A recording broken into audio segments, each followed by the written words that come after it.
What's up, guys? It's Gary with Fresh from the Farm Fungi. I'm here in Denver, Colorado, and it's week 7 in our Cordyceps breeding project. And today I wanted to talk about dealing with contamination in mushroom growing. So contamination mitigation is a very important part in the mushroom growing process. And if you haven't seen my videos yet on mycotoxins and the colors of mycology, check those out. There's a lot of info on how to detect contamination and potential harmful chemicals that are being produced by contaminants in the mushroom substrate. One of them is on the Colorado Mushroom Cooperative or Denver Mushroom Cooperative website. And the other one is just on my videos that I've created for YouTube.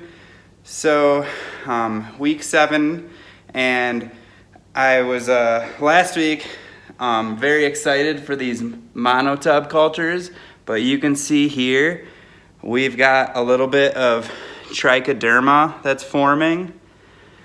So trichoderma is a pretty common mold. It's a greenish blue mold, and it's very common. It's gonna outcompete any mycelium for the grains, and it's ubiquitous in nature. So the most important thing about controlling trichoderma and other molds like penicillium are gonna be your procedure. So it's very important along the way to test yourself or use quality control so that you can see how sterile your process is. So if I go all the way back through all my processes, I have my liquid culture plate that's been QC'd. So this is from the same mycelium that I inoculated that tub with. So looking at the plate, it tells me that my liquid culture was clean.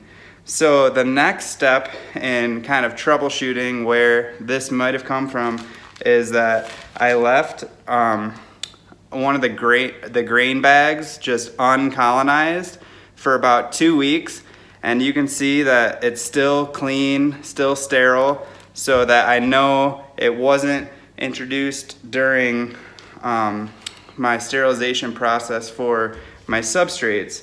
So the next thing that I have to check is how I cleaned my container. So I've seen a lot of people using totes like this online, and it's a really nice idea because you can just reuse and clean the same totes. And it's the same thing with bucket cultivation and oyster mushrooms. There's a lot of people that are getting good results doing this, but one of the reasons why I'm going to be moving into jars for all of these trials this week is that if you do get contamination, you're only discarding a small amount compared to this whole tub, which some people are inclined to try to scoop out that contaminant, but if there's one spore in there, it's gonna spread and it's just gonna wreak havoc on your grow. So it's best to remove any contamination right when you see it. So especially for trichoderma, and it's been kind of in a separate area than my whole production, which is important. But I think moving forward, if I was to do any kind of like tray culture or tub culture, I'm gonna be using a Pyrex container that I can totally sterilize in my pressure cooker or my autoclave, and that way I'm not gonna miss any spores. Another thing you can do is just really thoroughly clean these tubs before you inoculate it, but you're not gonna find out about contamination until a couple weeks down the road. And I'm gonna say up front, like, there's been times where I've contaminated a whole batch of bags before, and you live and you learn, and you just have to improve your process along the way. So moving forward with this project, I'm gonna be using these nice cylinder jars. It's just a ball mason jar, 500 mils, And I like these ones because the walls are straight up, so when it's time to harvest, I can easily take those little cakes of the cordyceps out of there and harvest them. And it's going to compartmentalize all the different strains so that when I'm testing the viability of all my crosses, if there's any contamination, I'm only going to lose a little bit amount. So I'll go through how I'm preparing this rice, and I'll do my inoculations later today, and then I'll be composting this in the garden. So maybe I'll get some cordyceps outside, but for the most part, it's very sad. I was very excited for this tray to get into fruiting, but I'm not going to give up, and I'm just going to keep on inoculating all those different phenotypes and see what we get. So I hope you guys enjoyed this video. I know it's a tough part of growing mushrooms is contamination, but there's a bunch of other ways that you can minimize contamination, and I'll be doing a video on that in the future. But I just thought I'd give you an update, and I'm going to go ahead and move forward with my jars.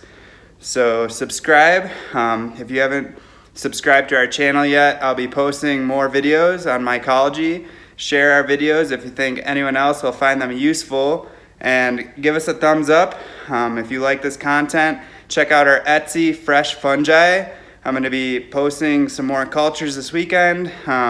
You guys have been doing great with your feedback, and I appreciate any kind of comments or concerns. And let me know if you're looking forward to any types of media in particular. I'm going to be ramping up my agar production, so definitely MEA, water agar, possibly some potato dextrose agar. But if you have any suggestions, comment below, and I'm going to go ahead and start mixing up some substrates for these. All right.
Alright guys, so these are finally cooled down to room temperature, 67 degrees, so that's an ideal temperature for inoculation. I cleaned out some more totes. I'm gonna try another attempt at the rice inoculation. So I sterilized some more rice like I did last time, and I'm gonna leave out the oats just because it wasn't as thick colonization as I'd like. And I'm gonna be adding about an inch in thickness of substrate this time, and then I've got some 15% bleach. So I'm going to use a bleach solution and let that soak in first, and then I'm going to be using a hydrogen peroxide to lift up any of that bleach residue, and then just spray with alcohol and let that evaporate. So a bleach solution is going to kill any kind of, you know, DNA or possibility of replication for bacteria and mold. And then the hydrogen peroxide is going to lift up any dirt or debris, and then the alcohol will evaporate, and the evaporation effect kills any cell walls of the bacteria. So there's kind of a trifecta of cleaning solutions that I'm going to be using on these totes this time. I think looking back on that video, I just didn't do a thorough job. Maybe that's what led to contamination. I also just took a shower, and I'm going to put on a fresh lab coat, see if that helps to mitigate any of the potential contamination. But I'll go ahead and flip this around and inoculate these rice jars. So these were sterilized completely. I'm going to be looking into doing a Pyrex tray in the future if these don't work again. But I'll flip this around and inoculate these jars. So I'm going to start with the C3C8 with the TSB solution. This one has, you know, 2 air ports, which is ideal, and or the 2 injection ports. So I'm going to just show you the ideal way to do it, and then I'm going to go through and skip the needle for the rest of them, just because this is a test batch only. I'm not too concerned about maintaining the sterility of the solution. So the advantage of the port is that you don't have to open the lid, so you're reducing your risk of contamination. The downfall of these ports is that eventually they'll break down, and one day it's going to pop off on you, and then it doesn't matter at that point. But I'll show you the ideal way to do this. So I'm loading up a sterile needle to my syringe, and then I'm going to be aseptically pulling the solution here. I like to just shoot it around in there, mix it up a little bit so I get a lot of nice mycelium fragments in my solution. So you can see all those pieces of mycelium. And then I'm going to be injecting 10 mils into my rice, and I'm just going to go around in a circle to try to evenly distribute that liquid inoculum. And then, since I already used the needle, I'm just going to use this to collect one more sample.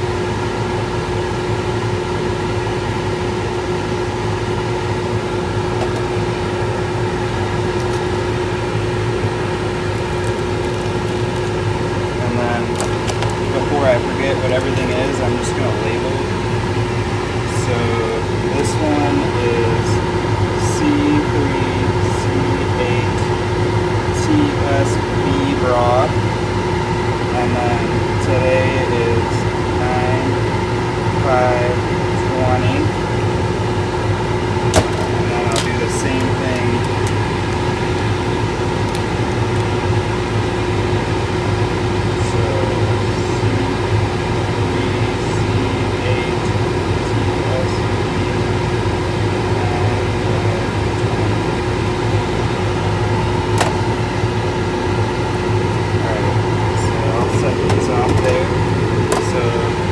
This is my first inoculation, and now I'm going to continue going right down the line with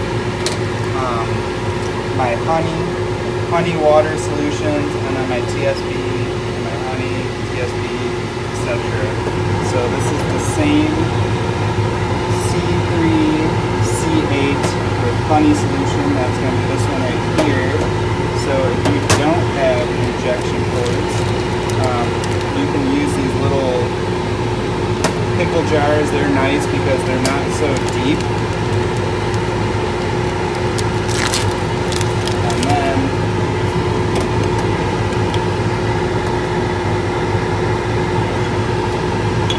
you can collect a lot thicker mycelium when you're not using a syringe.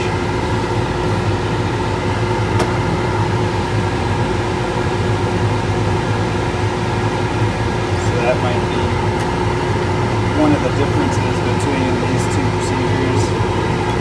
But I'm going to collect some more of this. And then at the very end I'll just cap off all these syringes.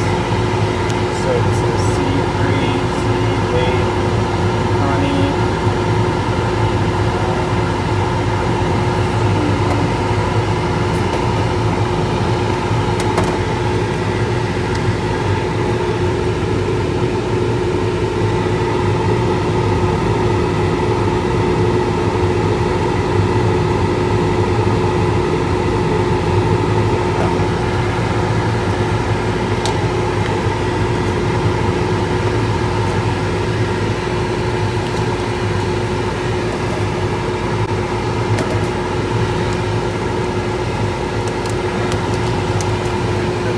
Watching, I do have a filter, a vertical filter, so this is all taking place in a sterile environment, but you can get away with using injection ports in a still air box if you don't have the laminar flow with it.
Alright guys, so I've got all my different phenotypes inoculated here.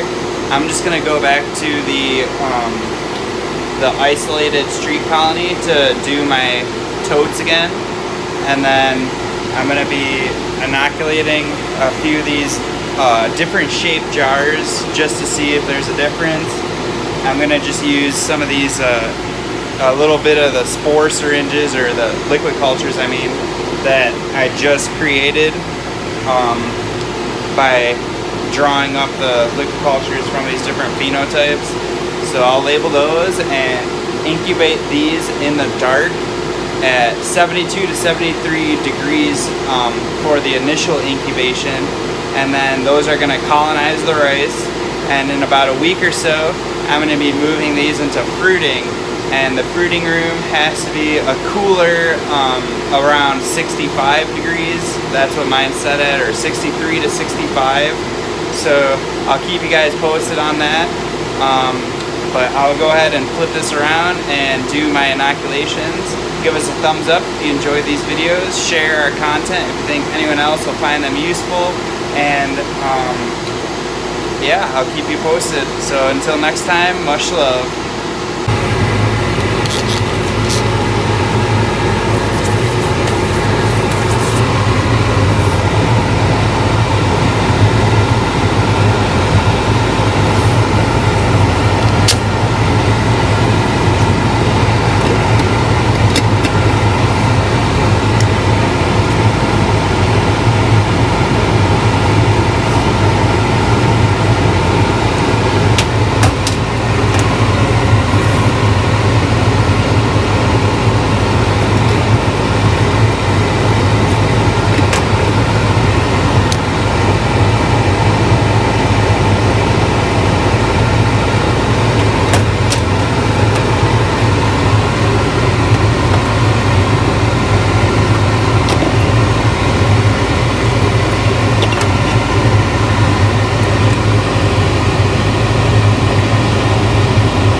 So I did 2 smaller bags so that I would ensure that it was sterilized properly. And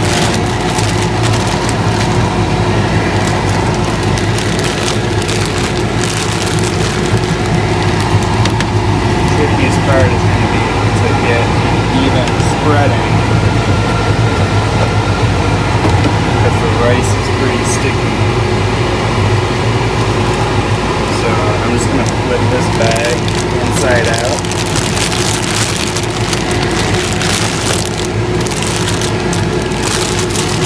And the inside should be sterile, so I'm just going to use that bag to really kind of even out this substrate.